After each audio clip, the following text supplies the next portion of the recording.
Hello guys, previous video में हमने install किया था वर्डप्रेस यूजिंग सोफ्टैकुलस एप्स इंस्टॉलर। वो एक ऑटोमेटिक इंस्टॉल था जो कि हमारी वेबसाइट पर लाइव हो गया था और ब्लॉग यूज़ करने के लिए एकदम रेडी था।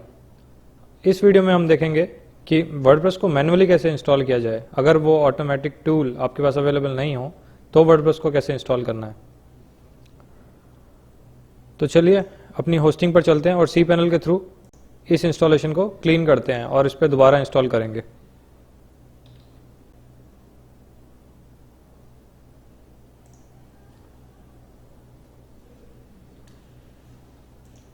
हम जाते हैं सोफ्टैकुलस ऐप इंस्टॉलर पे और यहाँ पर दिख रहा है कि इंस्टॉलेशन अभी एक करंट चल रही है, तो उसको सेलेक्ट करके और रिमूव कर देते हैं। रिमूविंग के टाइम ये पूछेगा कि डायरेक्टरी, डेटाबेस, यूज़र डेटाबेस के साथ जो अटैच था वो सब हटाना है या नहीं हटाना। तो हम A to Z एकदम वाइप कर रहे हैं 100% क्लीन। तो इंस्टॉलेशन एकदम हट चुकी है। तो हम वापस सी पैनल पर जाएंगे और फाइल मैनेजर पर देखेंगे कि कौन कौन सी फाइल्स इसमें बची हैं या उस फोल्डर के साथ क्या हुआ। ये था हमारा फोल्डर वेबसाइट का और इसके अंदर सिर्फ एक home.html है जो कि हमने बहुत पहले बनाया था। अगर आप साइट को रीलोड करें तो एकदम क्लीन हो चुका है। तो चलिए अब इंस्टॉल करते हैं वर्डप्रेस मैनुअली। वर्डप्रेस डाउनलोड करते हैं। पहले wordpress.org पे जाएंगे, /download आप देख रहे हैं लिंक। तो यहाँ पर ऑप्शन है डाउनलोड करने का और एक दूसरा फॉर्मेट है tar.gz। ये कंप्रेस्ड टार फॉर्मेट है और ये जो लिंक है फर्स्ट वाला वो जिप फाइल का लिंक है।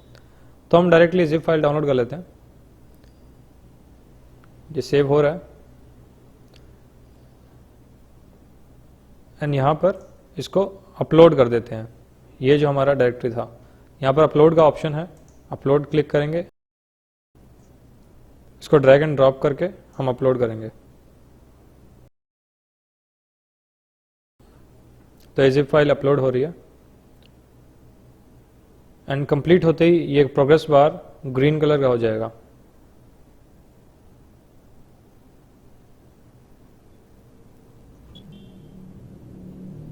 तो फाइल अपलोड हमारा हो गया कंप्लीट, ये कलर ग्रीन हो गया। तो इसको करते हैं बंद और रिफ्रेश करते हैं। आप देखेंगे ये फाइल यहाँ पर आ गई है। इसको करेंगे एक्सट्रैक्ट करेंगे इसी फोल्डर में। तो एक्सट्रैक्ट करने के बाद इस जिप के अंदर जो भी फाइल्स थी वो सारी आपको दिखेंगी, बट ये सारी एक फोल्डर के अंदर है जिसका नाम है वर्डप्रेस। तो हमें वहाँ से सारी फाइल्स बाहर निकालनी पड़ेंगी। अब इस फाइल मैनेजर में एक दिक्कत है, या फिर बाय डिफ़ॉल्ट आप सेटिंग्स कहिए। आप सेटिंग्स में जाएंगे तो आप देखेंगे कि हिडन फाइल्स जो होती हैं वो नहीं दिख रहा है। तो लाइनक्स के केस में हिडन फाइल्स बहुत मैटर करती हैं, क्योंकि जो हिडन फाइल्स हैं उनमें बहुत इंपॉर्टेंट इन्फॉर्मेशन हो सकती है जो कि आपके वेब सर्वर के लिए इंपॉर्टेंट होती हैं। तो आप इसे ऑन कर सकते हैं। दोनों ये टिक मार्क जब तक ऑन रहेंगे तो आपको सारी फाइल्स दिखेंगी और इसे सेव कर देंगे। तो अब आप देखेंगे कि हमें सारी फाइल्स दिख रही हैं। सेलेक्ट ऑल करेंगे और इनको मूव करेंगे ऊपर वाले फोल्डर में, क्योंकि हम वर्डप्रेस डायरेक्टरी के अंदर नहीं इंस्टॉल करना चाहते हैं, हम अपनी मेन साइट पर इंस्टॉल करना चाहते हैं।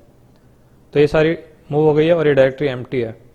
तो अब फालतू की जो एक्स्ट्रा फाइल्स हैं उन्हें हटा देते हैं। वर्डप्रेस और ये जो जिप फाइल थी जिससे हम इंस्टॉल कर रहे हैं, इनकी अब कोई ज़रूरत नहीं है। अब करंटली अगर हम अपना पेज देखें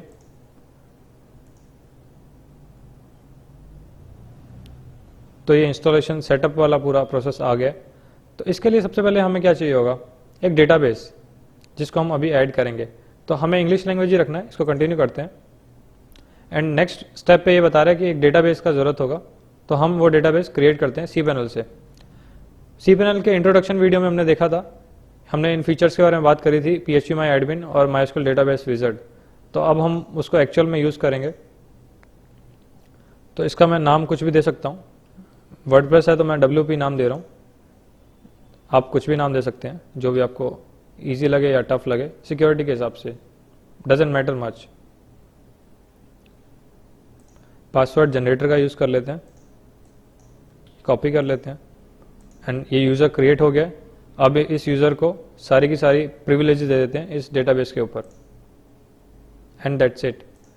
तो लेट्स गो, अगर यहाँ पे क्लिक करेंगे तो नेक्स्ट ऑप्शन में वो डेटाबेस का नाम पूछता है, यूज़र नेम, पासवर्ड हमें पता है पहले से, तो ये पेस्ट कर देते हैं। टेबल प्रीफिक्स, ये वही चीज़ है जो हमने सॉफ्टैकुलस में भी यूज़ की थी, तो इसको WP रहने देते हैं। अब डेटाबेस नेम और यूज़र नेम चाहिए, वो हम यहाँ से कॉपी कर लेते हैं। डेटाबेस होस्ट का मतलब है कि डेटाबेस एक्चुअली कहाँ रनिंग कहाँ है, वो लोकल होस्ट पे ही है क्योंकि हम सेम सर्वर पे यूज़ कर रहे हैं। तो इसको सबमिट करके देखते हैं कि क्या ये काम करता है या नहीं। ऑलराइट, तो इसका मतलब है डेटाबेस से कनेक्शन सेटअप हो गया है। आपको बस ये करना है, installation click and that's it. यहाँ पे साइट की डिटेल्स डाली, यहाँ पे यूज़र नेम जो लॉगिन करने के लिए आपको चाहिए होगा। फॉर सिक्योरिटी पर्पज़ मैं आपको रिकमेंड करूँगा कभी भी एडमिन यूज़र ना यूज़ करें, क्योंकि जो भी ऑटोमेटिक बॉट्स वगैरह होते हैं जो ब्रूट फोर्स अटैक करते हैं आपकी वेबसाइट पे, वो by default admin user name he try करते हैं। तो अगर आप इसकी जगह सिर्फ यूज़र नेम चेंज कर लेते हैं ना, तो सिर्फ उससे ही आप 50% एक्स्ट्रा सिक्योर हो जाएंगे। तो मैं यहाँ पे कुछ और यूज़ करूँगा, let's say QWERTY77 and password ये काफ़ी स्ट्रांग लग ही रहा है। जो डेटाबेस का पासवर्ड था वो अब हमें कहीं पे भी यूज़ करने की ज़रूरत नहीं पड़ेगी, तो हम उसे भूल सकते हैं। इसको मैं कॉपी कर लेता हूँ, लॉगिन के टाइम काम आएगा। ईमेल एड्रेस यहाँ पे मैं अपना कुछ भी दे देता हूँ अभी। एंड ये जो लास्ट ऑप्शन है ये है कि अगर आपको अपनी वेबसाइट गूगल से या किसी भी और सर्च इंजन से बचानी है इंडेक्स होने के लिए, लेट्स से कि आपकी कोई वेबसाइट है जो भी बीटा मोड में है, आप उसे डेवलप कर रहे हैं, तो आप नहीं चाहेंगे कि बॉट्स उसे अभी पढ़ना शुरू कर दें। जब वो कंप्लीट होगी तब उसका कंटेंट बॉट्स पढ़ सकते हैं, तो आप इसे डिस्करेज कर सकते हैं उसको रोकने के लिए। तो अभी मैं इसको डिस्करेज नहीं करूँगा, जो है जैसे चलने देते हैं। टेस्टिंग की साइट है, कोई प्रॉब्लम नहीं है। इंस्टॉल करता हूँ WordPress and that's it, WordPress install हो गया है। ये भी उतना ही क्विक था जितना सॉफ्टैकुलस था, बस हमें पता चल गया कि एक्चुअल में कैसे इंस्टॉल करते हैं। तो यूज़र नेम था हमारा QWERTY77 एंड पासवर्ड मैंने कॉपी किया हुआ था एंड दैट्स इट। सेम वही वर्डप्रेस पैनल जो हमने इंस्टॉल किया था सॉफ्टैकुलस से। अब नेक्स्ट जो आप इसमें चीज़ जो देखेंगे, जो डिफरेंस आया है, वो डिफरेंस है प्लगइन्स का। हमारे पुराने वाले इंस्टॉलेशन में 2 प्लगइन्स अपने आप ऐड हो गए थे, लॉगिन लिमिट अटेम्प्ट्स वाला एंड सेकंड वन था कैशे वाला जो प्लगइन था। तो वो दोनों प्लगइन्स हम यहाँ से फिर से ऐड कर सकते हैं अगर हम चाहें तो।